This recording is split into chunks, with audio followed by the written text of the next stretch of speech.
Você não tem noção do quanto essa situação da dama do tráfico vai ser explorada pela oposição contra o governo Lula e contra o Flávio Dino. As repercussões poderão ser muito maiores do que você imagina. A verdade é que o Estadão soltou uma bomba no colo do governo Lula, do Flávio Dino e de outras pessoas, inclusive o Silvio Almeida, ministro dos Direitos Humanos. A oposição já arma agora uma nova ofensiva. E dá uma olhada nisso aqui.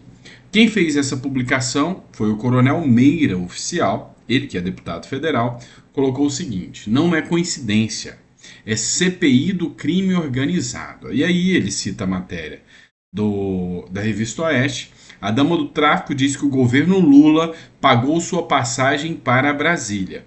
E aí ele cita: precisamos de 20 assinaturas. Converse com o seu deputado.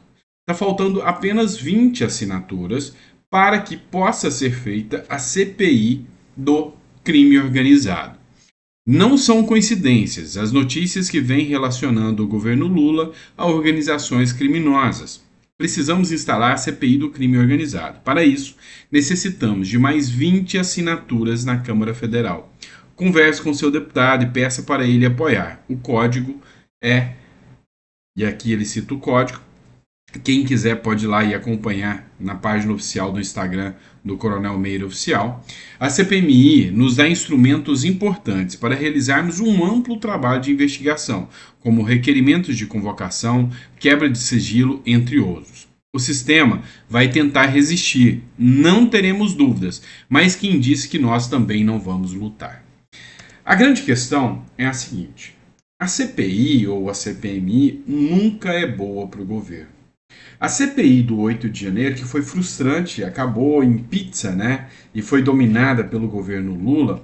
Por mais que você pense que não, ela gerou um desgaste gigantesco para o governo Lula.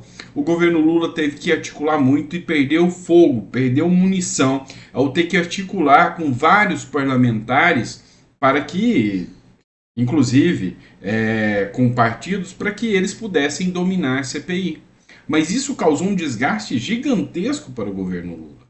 E agora a CPI acabou, Lula já achava que estava tudo tranquilo, vem outra CPI para fazer mais uma investigação. Então o governo Lula teve desgaste para controlar a CPI do MST, teve desgaste para controlar a CPMI do 8 de janeiro, entretanto, não conseguiu e não está conseguindo controlar a CPI das ONGs, e agora a CPI do crime organizado coloca o governo Lula direto na mira da CPI, do Congresso Nacional. E cada vez mais isso vai dando munições para até que a própria imprensa venha desgastando a imagem do Lula. E isso pode sim, sem sombra de dúvidas, quebrar a popularidade do Lula. Muitas pessoas vendo aqui que o governo Lula pagou para que a dama do tráfico estivesse lá dentro, alguém ligado ao Comando Vermelho, quebra um pouco a expectativa. E é uma arma da oposição para estar tentando enfraquecer, inclusive, o governo Lula. E é fácil de conseguir essas 20 assinaturas. O governo Lula, não sei se tem a força hoje, a maneira dele controlar essa CPMI. Depois desse assunto da dama do tráfico, o Lula se manifestou a favor do Flávio Dino. Lula defendeu Flávio Dino e disse que ataques são retaliação pelo combate ao crime. Vamos lá, a gente precisa ser muito claro e sincero nas coisas que a gente traz aqui. O primeiro ponto que você precisa entender é que não há provas de que o ministro da Justiça, Flávio Dino, se encontrou com a dama do tráfico. Teve gente espalhando isso, que o Flávio Dino foi recebido. Inclusive teve uma fake news que circulou com uma moça que é influenciadora, comediante, e o pessoal divulgou essa matéria, essa fake news, dizendo que era o Flávio Dino que estava com ela. Isso é mentira. Então, isso aí a gente precisa ser bem claro. Mas que é nítido que o governo Lula se atolou nessa lama aqui desse encontro com essa primeira dama do tráfico, isso aconteceu. Porque foi o assessor direto do Flávio Dino que encontrou com ela. Lá, o ministro dos Direitos Humanos, o Ministério dos Direitos Humanos, bancou a viagem dela. O governo deu resposta através do Ministério da Justiça, dizendo que não sabia quem era ela. E aí foi desmentido. Depois, o Ministério da Justiça falou que não, ela veio acompanhando alguém da OAB, uma enviada da OAB. A OAB soltou uma nota falando, não, ninguém enviou ninguém. A OAB não enviou ninguém. Isso aí está mentindo. E aí, mais uma vez, caiu por terra. E por fim, eles falaram que não, a gente não deu seguimento a nada, nem sabia quem era ela. Também, mais uma vez, uma mentira que cai por terra, porque os editoriais do Estadão demonstraram que o andamento dos projetos que ela encaminhou aconteceu, ou seja, teve andamento dos projetos.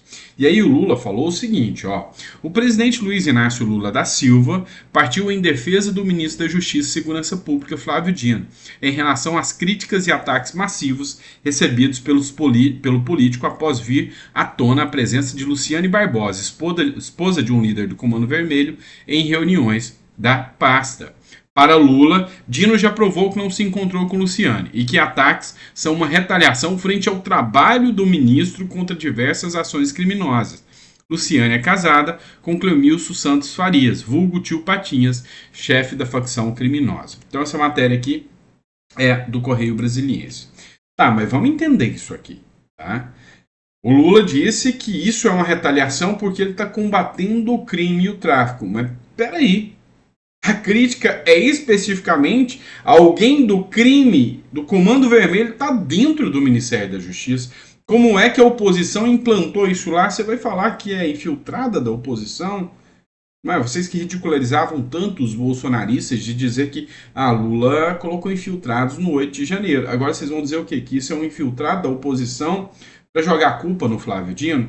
Então essa articulação do Lula, essa defesa do Lula não convence.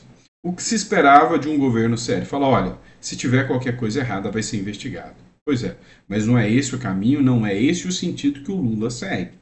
E aí, quando a gente fala de coisa séria, a gente precisa realmente falar de coisa séria, independente de que lado a gente está. A gente não pode simplesmente ser hipócrita aqui sem encarar as coisas de acordo com a verdade. Olha só, vocês estão vendo essa foto aqui? Do lado do ministro da Justiça, Flávio Dino, é um vídeo onde ele fala o seguinte, olha, eu sou seu fã, falando para essa moça. E essa moça, ela é uma comediante, tá? Ela é uma comediante. E aí, essa publicação foi feita pelo Fernando Holliday, dentro do Instagram dele, dizendo, Flávio Dino mentiu ao dizer que nunca se reuniu com a dama do tráfico. A sua posição está absolutamente insustentável. Se tivesse o mínimo de decência, deveria renunciar. E aí ele posta aqui uma matéria, uma fake news, onde essa moça, que é influenciadora, diz que conversa com o Dino ali, né? Como se ela fosse. Então, Dino detona fake news de Fernando Holliday em cima de factoide do Estadão. Primeira coisa, não é factoide do Estadão. Essa matéria da revista Fórum é totalmente com viés defensora da esquerda, da extrema esquerda que eles defendem. Não é factoide, é uma denúncia grave, uma denúncia séria e que não dá para tratar isso como factoide. Assim como tudo que a gente viu no 8 de janeiro, imagens apagadas, a gente viu ali o G. Dias lá dentro sem sequer ser indiciado, vocês não podem tratar isso como factoide, que é faltar com a moral. É faltar com a verdade. Isso é uma denúncia. E denúncia tem que ser apurada, independentemente do que seja. Então tem que ser apurada. Esse é o certo. Assim como também não é racional a direita publicar sem fazer uma análise prévia. Então tem que tomar muito cuidado. Eu digo principalmente os influenciadores de direita. Tem que tomar muito cuidado. Por quê? Porque a fake news da esquerda é liberada, tá tudo bem. A fake news da direita não é liberada. A fake news da direita manda para cadeia, mesmo sem isso ser crime. Então tem que tomar muito cuidado, sim. E até porque perde a credibilidade. Nós não podemos nos rebaixar na mesma arma que eles usam. Presta atenção. Tem uma frase que eu adoro, que ela diz o seguinte: nunca discuta com um idiota. O idiota vai te levar ao nível dele e vai te vencer por experiência. ele é idiota há muito mais tempo que você. Então, nesse quesito, não desça ao nível, tá? Então não podemos descer ao nível de ficar espalhando fake news. Por quê? Porque a verdade por si só, ela já diz muito. Ela já diz muito. Não precisa falar que o Flávio Dino, o Flávio Dino se encontrou com ela assim. Não precisa disso. Basta você demonstrar a verdade. Olha, é o assessor direto do Flávio Dino que deu seguimento aos processos e isso deu andamento. E aí sim, para aquela pessoa consciente é mais do que suficiente. Já é mais do que o suficiente. Tá? Aí, se vai ter resultado, a gente não sabe. É o sistema. O sistema é bruto. Tá? Então, imagens apagadas, desrespeito a uma comissão do Congresso, isso aí fica por isso mesmo. Mas aquele cidadão consciente que põe o voto na urna, ele sabe o que está acontecendo. Vamos lá. Vamos tratar de mais um tema agora, deixando essa questão da dama de tráfico de lado. Agora a gente vai tratar de um outro tema que é super importante e a gente precisa fazer análise. É a questão do Oriente Médio, Israel contra o Hamas e o Lula enfiando de cabeça no meio dessa história. Matéria, de novo, do Estadão? Do Estadão. Vou te falar que o Estadão tá melhor do que a antiga Jovem Pan, tá, pessoal? Porque a Jovem Pan hoje ela tem uma outra pegada, mas o Estadão tá batendo de frente sem a menor preocupação. Opinião do Estadão, e aqui eles põem como se fosse a opinião do jornal. Ao chamar de terrorista a reação israelense ao massacre do Hamas, Lula distorceu completamente o cenário da guerra e confirmou o ranço ideológico da esquerda primitiva. Vamos lá. Má fé. Lula e a má fé da esquerda. O oprimido da vez é o Hamas, em cuja defesa Lula se empenha com denodo, desprezando crueldade a dor dos judeus massacrados em Israel. País que, afinal, para muitos esquerdistas, nem deveria existir. Essa é a opinião do Estadão e a opinião que eu também penso assim. Eu concordo em número, gênero e grau que a esquerda usa de uma fé sem precedentes. E o Estadão está corajoso de bater de frente. Daqui a pouco, a munição que foi utilizada contra a Jovem Pan lá atrás vai partir agora para cima do Estadão. É questão de tempo. Aguarde. O grande problema é que o Estadão não é igual ao Jovem Pan. O Estadão é muito mais consolidado do que a Jovem Pan, ou seja, o jogo fica mais pesado. A Veja está virando contra o Lula também, a coisa está ficando mais pesada. Mas olha só, Ceará antenado. A fala de Lula, que comparou Israel a Hamas, tem 72% de reações negativas nas redes sociais. A declaração em que Lula equiparou a ação militar de Israel aos ataques terroristas do Hamas provocou 72% de reações negativas nas redes sociais contra o presidente e ofuscou o momento positivo que a chegada do grupo de brasileiros à faixa de Gaza representa para o governo. O governo Lula não está conseguindo lidar com isso, porque a raiva do povo judeu, a raiva do povo israelense é muito maior do que a sensatez que o governo deveria ter. É simples assim. Então, o governo Lula deveria se manter, no mínimo, numa posição de neutralidade.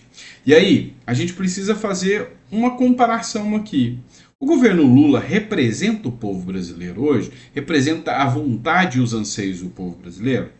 Porque uma pesquisa realizada disse que 70% dos brasileiros não apoiam drogas, 90% são contra o aborto, também, não me lembro os números aqui ao certo, mas eu vou pesquisar depois. Eu sei que de 80% são públicos que apoiam pautas mais conservadoras. E o Lula, vindo na contramão de tudo isso, como que ele representa o povo brasileiro?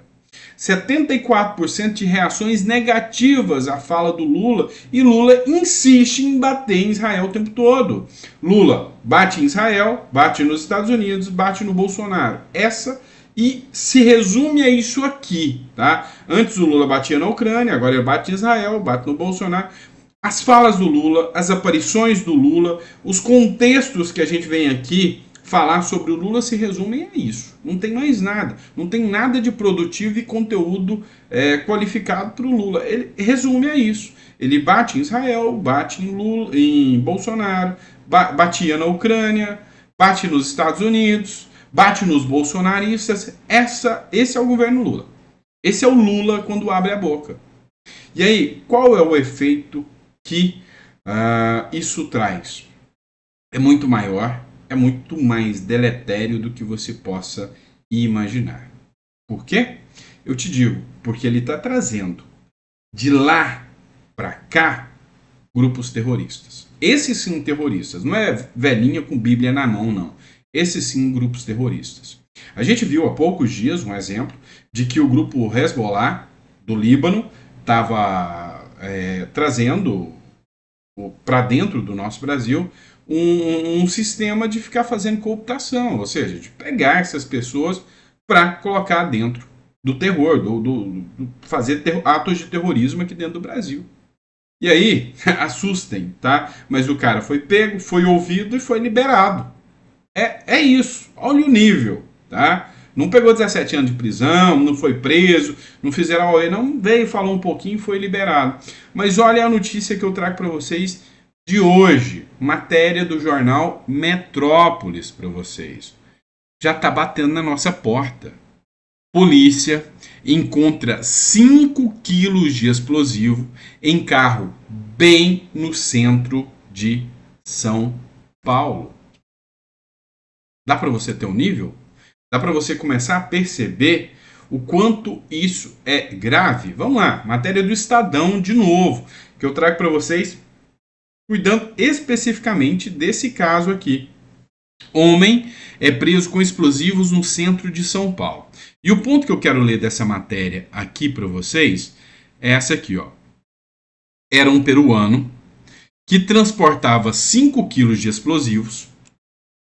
Peruano, 5 quilos de explosivos. Depois da análise que indicou se tratar de material realmente perigoso e de porte proibido, os explosivos foram desativados e apreendidos. O peruano foi encaminhado à delegacia e deve ficar detido. Por envolver estrangeiro, o caso deve passar à alçada da Polícia Federal. Tá. Bomba no centro de São Paulo. Você está vendo onde que o nosso Brasil está chegando? Sabe aquele país, sabe aquela nação que se orgulhava porque era o carnaval, o futebol, as mulheres, um povo totalmente receptivo? Aquilo lá está mudando tudo. Acabou. O Brasil de antigamente não existe mais. É um Brasil que nem desastres naturais tinha. E agora, embora a gente não tenha os mesmos que eles têm, mas aqui no Brasil nós não temos terremoto. Pois é, já está começando a ter terremoto. Ou você não viu as últimas matérias? Está tendo terremoto no Brasil. O Brasil não tem furacão, tornado. Pois é, mas já está começando a bater aqui na porta. Nós não temos ataques terroristas. Pois é, está começando a bater aqui na porta. Vocês estão vendo o que está se tornando tudo isso? Enfim, é o fim dos tempos mesmo, né? É complicado. Mas é isso, pessoal. Espero que você tenha gostado do nosso editorial. A gente volta com mais conteúdo para vocês daqui a pouquinho. Segundo editorial do dia, né? Obrigado por me receber na sua casa.